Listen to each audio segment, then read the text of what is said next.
Eh, es básicamente el tema de esta presentación y vamos de una vez a los objetivos de la presentación, pues dar a conocer al auditorio sobre la incidencia de programas de exploración sísmica en las fuentes de agua subterránea y cauces superficiales, un poco sobre la regulación existente, las antiguas guías ambientales que aún hoy en día están vigentes, y parte también el doctor Fonseca explicó en la charla anterior. Un poco del marco legal, esto es lo que existe hoy en día. Entiendo que se está haciendo una nueva regulación. Voy a pasar esto un poco más rápido, pero es decir, esto se hace naturalmente dentro de la Constitución. En cualquier circunstancia se exige que el programa sísmico se planifique ambientalmente, pues esto no es nuevo. Y nuestra parte de exploración sísmica también voy a pasar aquí, pero la misma guía, digamos que tiene una descripción de lo que es la exploración sísmica. Y esto lo traigo aquí a colación, nuestra Sabana Bogotá. Estos son modelos numéricos de flujo de agua subterránea, es un corte a lo largo del cerro de Suba, por acá. Y pues aquí también se ha hecho exploración sísmica para aguas subterráneas, y pues simplemente una vez más nuestros geófonos, nuestro reflector y otro reflector, pues aquí nuestras formaciones acuíferas de la Sabana Bogotá, generalmente el grupo Guadalupe y algunos miembros del grupo Guadalupe. Bueno, esto también el doctor Checa lo explicó, pero como cualquier otro tipo de onda, las ondas sísmicas pues se pueden reflejar, refractar, etcétera. Voy a pasar esto un poco más rápido, pero esto pues lo explico en ocasiones, sobre todo los que no estamos muy familiarizados con la exploración sísmica, pues exactamente como se explicaba en la charla anterior, en una de las charlas anteriores, si uno tiene una tabla y bota una piedra, pues uno ve cómo se refleja y se refracta las ondas sísmicas. Entonces esto lo he sacado, pues ahí tiene uno las ondas que se reflejan, las ondas que se refractan y así sucesivamente. Esto es de un pequeño libro de inducción que la UIPI sacó en su época, tal vez tenga esto año 1992 por ahí, pero pues también lo voy a pasar un poco rápido, pero básicamente era explicarle a las comunidades cuáles eran las actividades de socialización, la parte de perforación, porque también a veces se dice que son cientos de metros las perforaciones, y no, son perforaciones de 10 metros, máximo 12 metros. Y la parte de interpretación. Volviendo a las guías, pues las guías de todas maneras, pues se contempla el manejo ambiental de la perforación, detonación, registro, tapado y restauración de pozos. Y vamos a ver un poco más adelante esta parte de mitigación, y en varias partes de la guía, digamos, se trata, ¿no? Esto es lo que dice la guía: la distancia mínima a la ribera de un cuerpo de agua a la cual puede detonarse la carga explosiva será de 30 metros. En caso de ser necesario detonar cargas a una distancia menor, el dueño del proyecto deberá sustentar técnicamente la no afectación al recurso, de manera que de todas maneras contempla esa posibilidad la guía. Y también lo mismo que en la diapositiva anterior, corrientes y cuerpos de agua superficial 30 metros, nacederos 100 metros. Es decir, desde el punto de vista ambiental, una corriente, un pozo de agua, un nacedero, digamos, dependiendo del tipo geológico, pues tienen exactamente la misma afectación o los mismos merecen la misma protección. Entonces, muchas veces desde que estábamos con el doctor Sarria, pues él más que todo se fue desde el punto de vista de la parte física, de rotura de la roca, de vibraciones, etcétera, pero ahí le pusimos el tinte también de manantiales, de aguas subterráneas. No diferenciamos entre nacederos, pozos de agua, sino simplemente cuerpos de agua. Y también la guía nos dice inventario de puntos de agua, identificación de unidades geológicas captadas, caudales de explotación, calidad del recurso, muestreo estadísticamente representativo. Yo creo que lo importante que se hace es un inventario de pozos, que es muy sano hacerlo, porque cualquiera que sea la afectación, que usualmente no es por la exploración sísmica, muchas veces hemos visto que son pozos que están secos, ¿sí? Tal vez en alguna época hubo algún manantial que está seco. Entonces, pues la evidencia del inventario pues es un vestigio, es muy sano hacer este inventario. Nuevamente las distancias mínimas recomendadas, Jagüeyes, pozos de agua y aljibes 30 metros, sin ir todavía a la parte técnica. Mientras que nuevamente manantiales 100 metros, ¿no? De manera que desde el punto de vista hidrogeológico, como lo vamos a ver un poco más adelante, pues desde el punto de vista hidrogeológico, geológico, la ocurrencia de manantiales merece pues exactamente la misma identificación que pozos de agua que aquí se tienen en 30 metros, las guías ambientales vigentes. Algunos conceptos de hidrogeología y bueno, el ciclo hidrológico, que esto sacado de algún libro de aguas subterráneas, pero lo podemos ver más adelante, y esta diapositiva sacada de un libro de nuestro hidrogeólogo Emilio Custodio, pues vemos que en general los tránsitos de aguas subterráneas son de meses, décadas, siglos, milenios, es sumamente lento, ¿no? Es decir, si ocurre alguna afectación, por ejemplo, por deforestación, no se ve inmediatamente, ¿no? Tiene un lapso de tiempo en el cual pueda tener algún efecto, o cambio climático también. Y esto es explicarles en forma sencilla el ciclo hidrológico, pero con miras a cómo se pueden afectar las aguas subterráneas sin entrar en mucho detalle, nuestra escorrentía superficial, nuestra infiltración, el agua subterránea, por aquí un manantial, ríos, humedales, ¿no? Interacción con los ríos, interacción con el humedal, flujo regional, evaporación, y básicamente ya estamos en, bueno, evaporación de cuerpos de agua, evaporación de agua subterránea somera y uso de aguas subterráneas, ¿no? Y esto es lo que básicamente lo que tenemos aquí, un ecosistema. Y en hidrología uno no hace más de allá de tener un modelo relativamente sencillo y medir esas cantidades, esos volúmenes y esos caudales, que es nuestro ciclo hidrológico.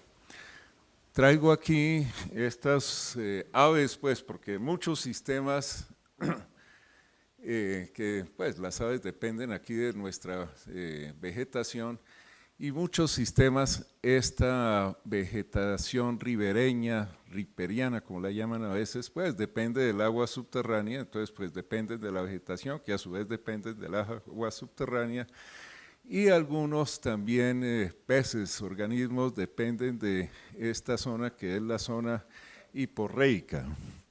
Me acuerdo que en BP había también, porque afectaba los peces, las detonaciones, sí, y sí, los tímpanos tal vez, pero es decir, afectar la zona hiporreica sí afecta, pero por miles de razones diferentes a una detonación sísmica. Bueno, esto es un modelo muy sencillo que lo utilizo yo más en la parte académica, también para estudiantes, que esto es en Excel. Si ustedes tienen, por ejemplo, 200 milímetros de infiltración del agua subterránea y la varían en 10%, ¿sí? 10% son 20 milímetros. Desde el punto de vista hidrológico, eso está dentro del error de aproximación. Pero cualquiera que sea ese cambio del 10%, si es cambio climático, si es cambio, perdón, si es cambio climático, si es deforestación, cualquier cambio que ocurra en un 10%, pasa esto, ¿sí? Los manantiales se pueden afectar muy fácilmente y en general la hidrogeología del área, sobre todo en sistemas que son dependientes del agua subterránea, ¿no? Pues puede disminuir nuestra interacción con los ríos, pues con las zonas cenagosas. A lo que voy es que pueden haber muchos factores de afectación, sobre todo del agua subterránea, ¿no? En ecosistemas, pues, que pueden tener cierta sensibilidad a este cambio. Y bueno, también pues he trabajado mucho en la costa y a veces utilizo estos sistemas para la parte de intrusión de agua salada, que pues por ahora no nos interesa, pero pues salinización de pozos cerca de la costa pues ocurren. Y esto lo pueden bajar de YouTube y también se pueden bajar los modelitos y los estudiantes pues pueden jugar con esto un poco. A veces estas conferencias también las comunidades invitan a sus estudiantes y a veces juegan con esto un poco. Obviamente que la realidad puede ser mucho más compleja, pero un modelo sencillo le ilustra a uno por qué se puede estar afectando un manantial, por qué se puede estar afectando un pozo. La vegetación ribereña, ¿no? Diapositivas que nos mostraba el doctor Fonseca en la charla anterior. Bueno, tipos de manantiales y en general si uno detona directamente en un manantial, que se hace, inclusive en algunos países lo hacen, en el África lo hacen, para aumentar el caudal. En general pues aumenta la porosidad y aumenta el caudal. En general, tal vez hay solamente un caso en la literatura y pueden haber muchas más situaciones, digamos, pasemos a la anterior. Aquí en esta diapositiva, pues cualquiera que sea, en general aumenta la permeabilidad. Aquí al estar en contacto con una roca impermeable, aquí con alguna permeable, en general pues también aumenta el caudal. Bueno, he estado únicamente en 2 ocasiones donde se le coloca dinamita o explosivos a los pozos para aumentar su caudal. En África, en Tunisia, donde fue una explosión muy grande, y aquí en Santa Marta para aumentar el caudal de un pozo pues somero, poco profundo. En la parte, me volví aquí un 8, en la parte de rubios, como esta que está en la diapositiva inferior, que puede haber manantiales, pues aquí en algún cono de eyección, en algún derrubio, Pues muchas veces si uno no solamente se puede alterar aquí, más es la estabilidad de este mismo cuerpo que el mismo manantial, que la sismicidad natural pues muchas veces afecta a esos tipos de rubios. Wow, ok. Más ocurrencia de manantiales, ¿no? Y en todos, es decir, si uno hace una explosión directamente en el manantial o lo altera la porosidad del manantial, en general va a tener a fluir un poco más. En acuíferos colgados puede ocurrir, no es que siempre ocurra, pero en acuíferos colgados una perforación o una alteración eventualmente pueden alterar el manantial. La diapositiva superior muestra ahí un manantial, algo de interacción con el cauce, y si hay una tabla de agua muy profunda regional, eventualmente podría tener algo de efecto en los manantiales. Esto ocurre generalmente en zonas de ladera, de piedemontes, pero la mitigación es sumamente sencilla, inclusive las mismas guías la contemplan. Esto, bueno, desde el punto de vista ambiental no está como también la diapositiva, pero taponar un hueco de estos es muy sencillo, ¿sí? Con un slurry, una bentonita, como lo llamo a veces, una mazamorra, y es muy fácil, ¿sí? Y el costo es muy bajo. Y acuíferos colgados, si, pues, por decir un porcentaje, puede estar debajo del 5%. ¿No?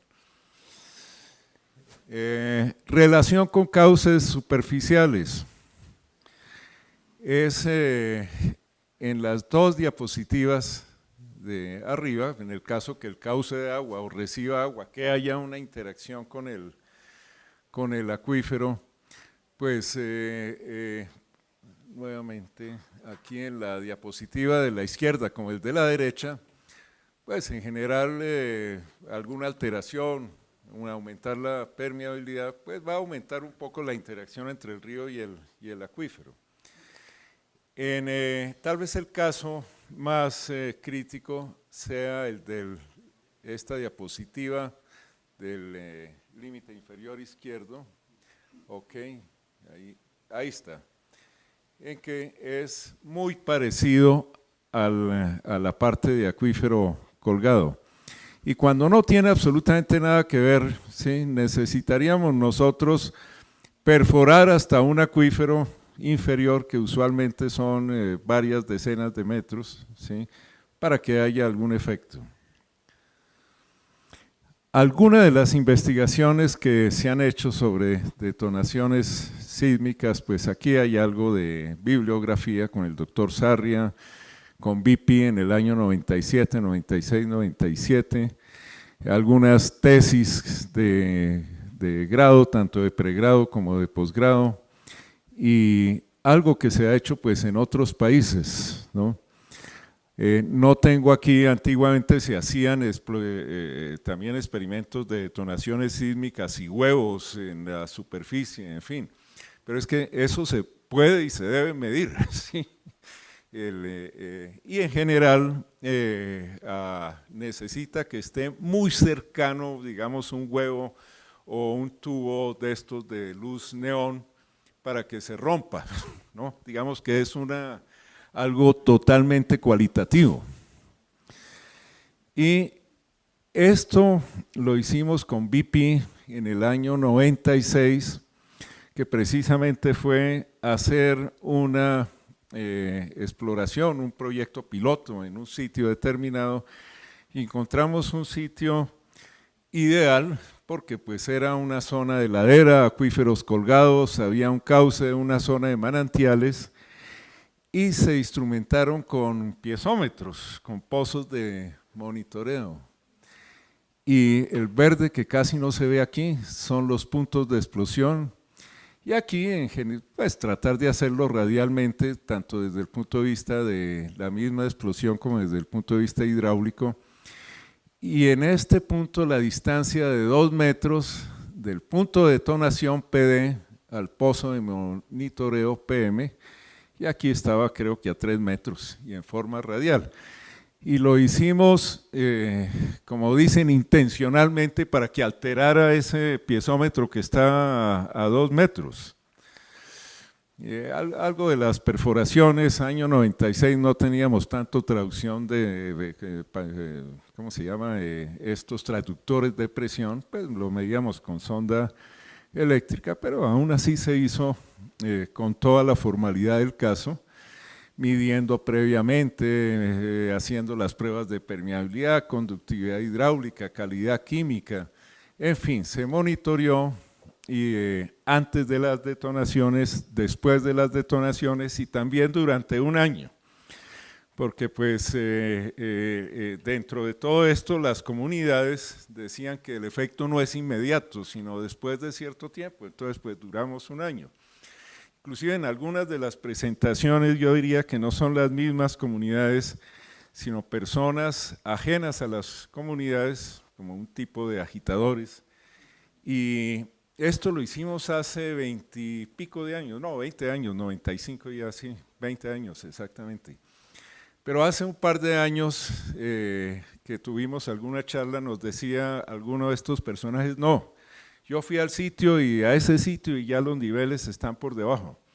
Pues fuimos con Equión a los, el primer sorprendido fui yo porque estaban absolutamente todos los pozos de monitoreo ahí, vegetación, y algunos tal vez había algún movimiento de masa y estaban los piezómetros un poco inclinados, pero absolutamente todos estaban con agua y creo que hicimos la medición de manera que no se desapareció el agua. Esto pues toda la formalidad de los pozos de monitoreo con sus sellos de bentonita, sus rejillos, su descripción litológica, en fin, algunos pozos a presión, otros no estaban a presión.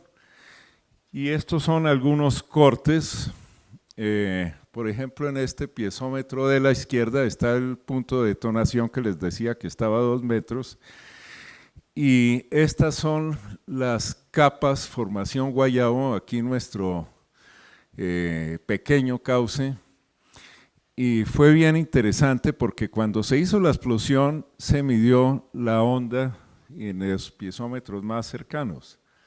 No, teníamos varias ondas, hoy se puede hacer esto, el mismo experimento pues con transductores de presión, con data loggers, etcétera. Pero los otros piezómetros, pues cuando se hizo esta detonación, absolutamente nada, ni siquiera los niveles variaron, ¿no?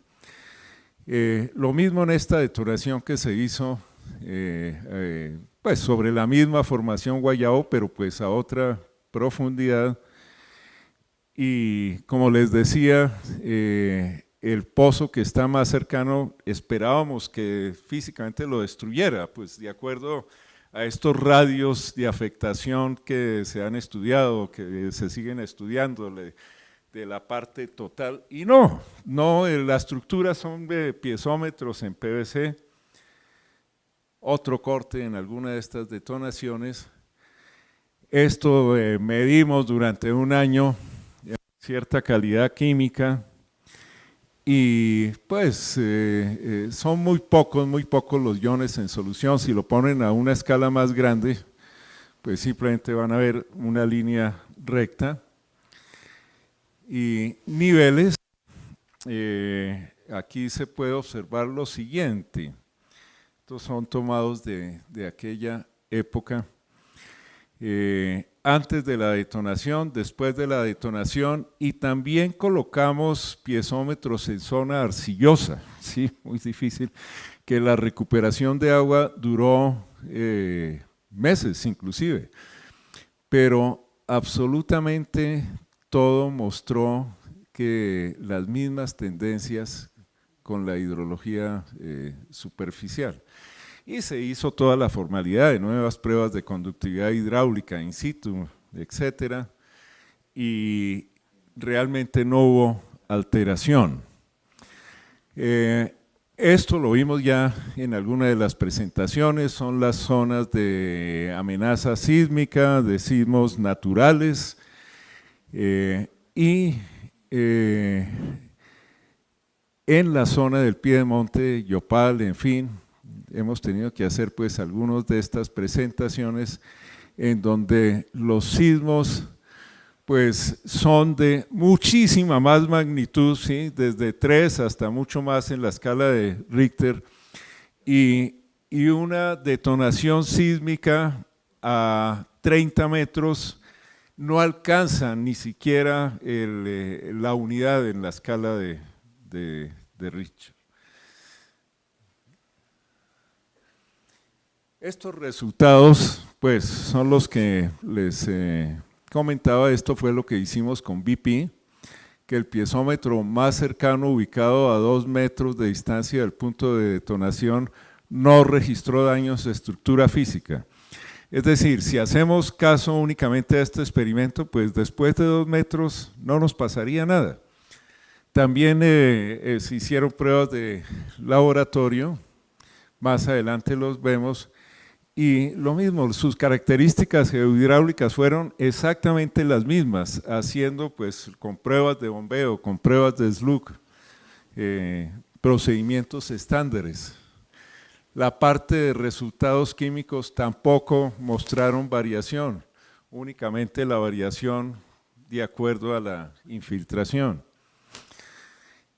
Únicamente se registró en el pozo de monitoreo más cercano al punto de detonación un aumento temporal de la turbidez. Efectivamente, sí, salió turbo. Hay películas de estos experimentos. Esta sexta conclusión, si únicamente tomamos la conductividad hidráulica, que es como y el almacenamiento, también se puede tomar el coeficiente de almacenamiento. Si nos basamos únicamente en la prueba, después de 2 metros no hubo afectación. En los minutos, en los niveles de agua tampoco. Sí se observó, y por ahí debo tener, no la traje en la presentación, como en 10 minutos la parte de niveles y de amortiguación de la explosión, que fue bien interesante. Y en el cauce localizado a 10 metros de uno de los puntos de detonación no se registró absolutamente nada, ¿no? Otros resultados en Canadá, en Montana, Dakota, Estados Unidos, allí, para hacer un resumen, perforaron un pozo a 5 metros, a 2,5 metros, y colocaban la carga inmediatamente al frente de los filtros del pozo, ¿no? Y las conclusiones son muy similares.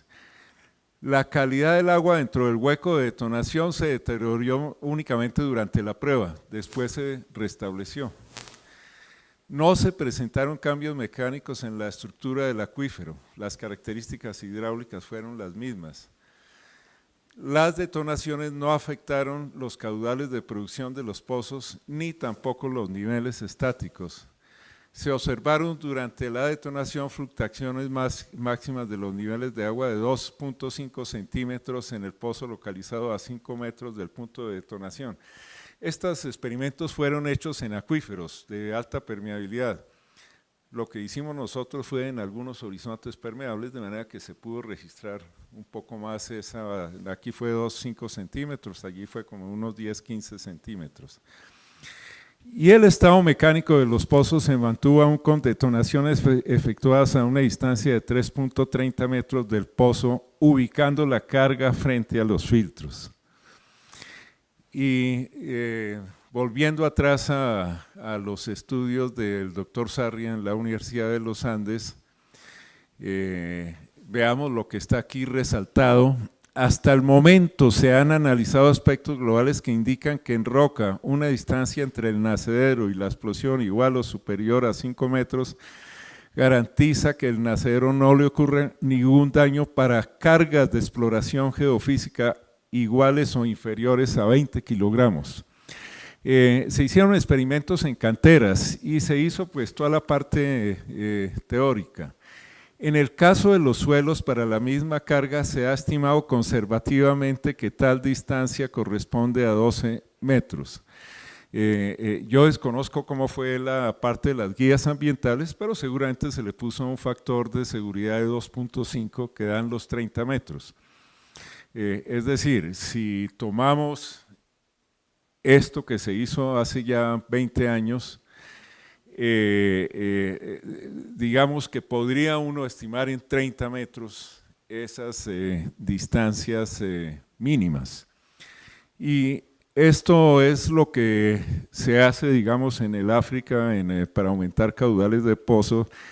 Esto se hizo muy cerca del aeropuerto de Santa Marta, en el barrio La Paz.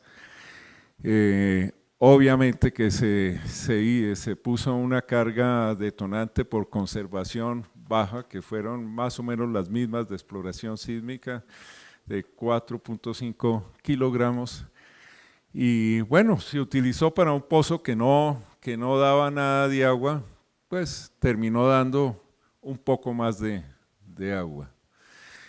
Y conclusiones, tengo unas diapositivas adicionales que si hay tiempo, no sé cómo estamos, pero ya estamos creo que sobre el tiempo.